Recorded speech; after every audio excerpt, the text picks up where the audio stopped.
మన చేతిలో ఉన్నది 500 రూపీస్ నోట్. ఇది కేవలం ఒక కాగితం ముక్క.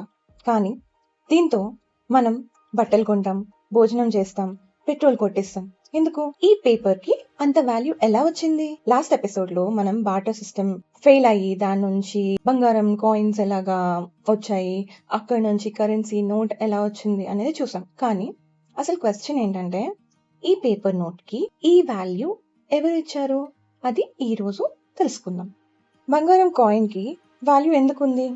ఎందుకంటే బంగారం అనేది చాలా రేర్ మెటల్. దాన్ని కరిగించవచ్చు, దాంతో ఆర్నమెంట్స్ చేయొచ్చు. అంటే దానికి ఇంట్రిన్సిక్ వాల్యూ, అంటే స్వతహాగా దానికి ఒక విలువ అనేది ఉంది. కానీ ఈ పేపర్ నోట్ సంగతి ఏంటి? అది వేరు కదా. దీన్ని కాల్ చేస్తే మనకి బూడిద తప్ప ఇంకేం మిగులుతుంది? బట్టలు కుట్టడానికి కూడా పనికిరాదు. దీంతో మనం ఏ ఆర్నమెంట్స్ చేయలేము. మరి దీనికి వాల్యూ అనేది ఎక్కడి నుండి వస్తుంది?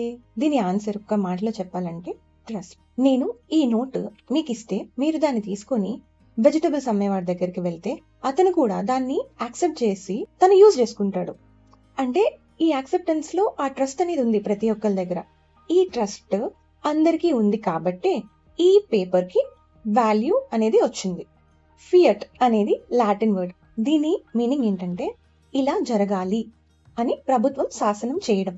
అంటే ప్రభుత్వం, government are reserve bank of India ఒక పేపర్ ని ఇది లీగల్ టెండర్ అని ప్రకటిస్తే అది చెల్లుబాటు అయ్యే డబ్బుగా మారుతుంది. మీ దగ్గర ఉన్న 500 రూపీస్ నోట్ మీద చూడండి, రిజర్వ్ బ్యాంక్ ఆఫ్ ఇండియా అని రాసి ఉంటుంది. గవర్నర్ సైన్ కూడా ఉంటుంది. అంటే ఇది గవర్నమెంట్ గ్యారంటీ ఇచ్చిన పేపర్. ఇక్కడ ఒక ఆసక్తికరమైన విషయం, 1971 లో అమెరికా అధ్యక్షుడు నిక్సన్ గోల్డ్ స్టాండర్డ్ ని రద్దు చేశాడు. అంటే అప్పటి వరకు డాలర్ నోటుకి బదులుగా బంగారం ఇచ్చే వ్యవస్థ ఉండేది. 1971 తర్వాత ప్రపంచం మొత్తం పూర్తిగా ఫియట్ కరెన్సీ వైపు మళ్ళింది. మనం ఈ నోట్ ని ఎందుకు తీసుకుంటాం?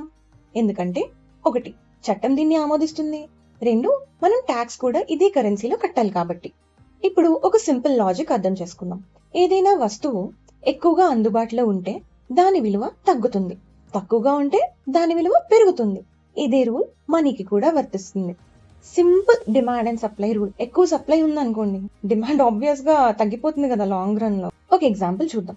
ఒక ఊర్లో ఒక్కసారిగా ప్రతి ఒక్కరి దగ్గర 10 టైమ్స్ మనీ ఎక్కువ వచ్చింది. అప్పుడు ఏమవుతుంది? అందరూ ఎక్కువ కొనడానికి ప్రయత్నిస్తారు, బికాస్ దే హ్యావ్ మనీ. కానీ కూరగాయలు అవ్వచ్చు, మ్యాంగో సీజన్ అయితే మ్యాంగోస్ అవ్వచ్చు, ఇవి అయితే మాత్రం ఎంత ఉంటాయో అంతే ఉంటాయి కదా. దాంతో వాటి రేట్లు పెరిగిపోతాయి. Because people want more, they are ready to spend more. కాకపోతే లిమిటెడ్ క్వాంటిటీ ఉంది, అలాంటప్పుడు ప్రైసెస్ పెరుగుతాయి. అంటే మనీ సప్లై అనేది ఎక్కువ అయితే మన ఎకానమీలో దానికి ఉన్న పర్చేసింగ్ పవర్ అనేది తగ్గిపోతుంది. ఇదే పని ఆర్బీఐ చేస్తుంది. ఆర్బీఐ అంటే రిజర్వ్ బ్యాంక్ ఆఫ్ ఇండియా. మన కంట్రీలో ఎంత డబ్బు చలామణిలో ఉండాలో, అంటే ఎంత మనీ ఫ్లో ఉండాలో అనేది ఆర్బీఐ నిర్ణయిస్తుంది అండ్ నియంత్రిస్తుంది. RBI has the power to control that. ఎక్కువ నోట్లు అచ్చు వేస్తే, అంటే ఎక్కువ నోట్స్ ప్రింట్ చేస్తే ద్రవ్యోల్బణం అంటే ఇన్ఫ్లేషన్ అనేది వస్తుంది. ఇది మనం తర్వాత ఎపిసోడ్ లో ఇంకా డీటెయిల్డ్ గా చూద్దాం. మనీ వాల్యూ ఎప్పుడూ ఇంతే అని ఉండదు. అది టైం బట్టి, వస్తువులు బట్టి మారుతూనే ఉంటుంది. దీన్నే పర్చేసింగ్ పవర్ అనేసి అంటాం. అంటే ఆ డబ్బుతో మనం ఎంత కొనగలుగుతున్నామో అనేది మెజర్ చేస్తుంది. ఒక ఎగ్జాంపుల్ చెప్తాను. 20 years క్రితం సినిమా టికెట్ 20 రూపీస్ ఉండేది. ఇప్పుడు అదే టికెట్ 150 రూపీస్ ఉంది, 200 ఉంది, 350 కూడా ఉంది. అంటే డబ్బు అదే అయినా దాంతో కొనే వస్తువు తగ్గిపోతుంది. అదే 100 రూపీస్ కి ఆ రోజుల్లో ఎన్నో కొనవచ్చు. అదే ఇప్పుడు 100 రూపీస్ కి చాలా తక్కువ కొనొచ్చు. దీన్ని ఇన్ఫ్లేషన్ అని పిలుస్తాం. అంటే పీరియడ్ ఆఫ్ రైజింగ్ ప్రైసెస్. అంటే ప్రైస్ పెరుగుతుంది. ధరలు పెరగడం వల్ల డబ్బు కొనుగోలు శక్తి తగ్గడం. దీనికి వ్యతిరేకంగా డిఫ్లేషన్ కూడా ఉంటుంది. అంటే ధరలు తగ్గడం. ఇది చాలా అరుదుగా జరుగుతుంది. ఎప్పుడైనా జరిగిందేమో మీకు తెలుసా? తెలిస్తే కమెంట్ చేయండి. కాబట్టి మీ దగ్గర ఉన్న డబ్బు మొత్తం ఎంత ఉంది అనేది ముఖ్యం కాదు.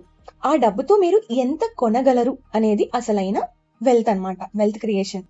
ఇప్పుడు మనీ యొక్క వాల్యూకి అసలైన ఫౌండేషన్ ఏంటి అనేది ఇప్పటికి మనకు అర్థమైంది కదా. ఏంటది? ట్రస్ట్. మనందరి ట్రస్ట్.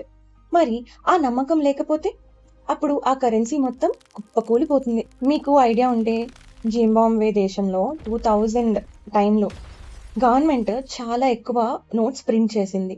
రిజల్ట్ ఏంటి? రోజుకి అసలు ఎంత దారుణంగా ప్రైసెస్ అనేవి పెరిగిపోయాయో.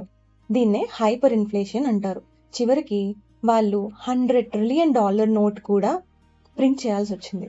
కానీ దానితో ఒక బ్రెడ్ ప్యాకెట్ కూడా కొనలేని పరిస్థితి వచ్చింది. అలాగే వెనజులా కూడా ఇలాంటి పరిస్థితే వచ్చింది. ఎందుకంటే ప్రజలు తమ గవర్నమెంట్ పై, తమ కరెన్సీపై నమ్మకాన్ని కోల్పోయారు. కాబట్టి ఒక దేశం కరెన్సీ విలువ ఎంత బలంగా ఉంటుంది అంటే ఆ దేశం ఆర్థిక వ్యవస్థ ఎంత స్థిరంగా ఉంది, ప్రభుత్వం ఎంత పారదర్శకంగా పనిచేస్తుంది, విదేశీ నిల్వలు అంటే ఫారిన్ రిజర్వ్స్ ఎంత ఉన్నాయి అనే వాటిపై ఆధారపడి ఉంటుంది. ఇప్పుడు ఒక ఆసక్తికరమైన ప్రశ్న. ఒక అమెరికన్ డాలర్కి 86 రూపీస్ ఎందుకు సమానం? ఈ రోజు రేట్ అయితే కాదు, ఇట్స్ సమ్ హిస్టారికల్ రేట్ నేను చెప్తున్నాను. ఇది ఎవరు డిసైడ్ చేస్తారు? ప్రతి దేశం, ప్రతి కంట్రీ కరెన్సీ వాల్యూ మరో కంట్రీ కరెన్సీతో పోల్చినప్పుడు దాన్ని ఏమంటామంటే ఎక్స్చేంజ్ రేట్ అని అంటాం. ఇది ఆ దేశం financial condition, exports, imports, inflation rate, interest rate, ఇలాగా అనేక అంశాలపై ఆధారపడి రోజుకు మారుతూనే ఉంటుంది. ఎగ్జాంపుల్ కి మన ఇండియాలో విదేశాల నుండి ఎక్కువ వస్తువులు దిగుమతి చేసుకుంటే డాలర్లకి డిమాండ్ పెరుగుతుంది. ఎందుకు పెరుగుతుంది? మనం ఇంపోర్ట్ చేసుకుంటున్నాం. అంటే ఇంపోర్ట్ చేసుకుంటే మనం వాళ్ళకి పేమెంట్ చేయాలి. మనం వాళ్ళకి పేమెంట్ చేయాలంటే వాళ్ళు ఐఎన్ఆర్ యాక్సెప్ట్ చేస్తారా? చేయరు కదా, డాలర్ కదా. సో డాలర్ కి డిమాండ్ పెరుగుతుంది. దాంతో మన రూపీ వాల్యూ తగ్గుతుంది.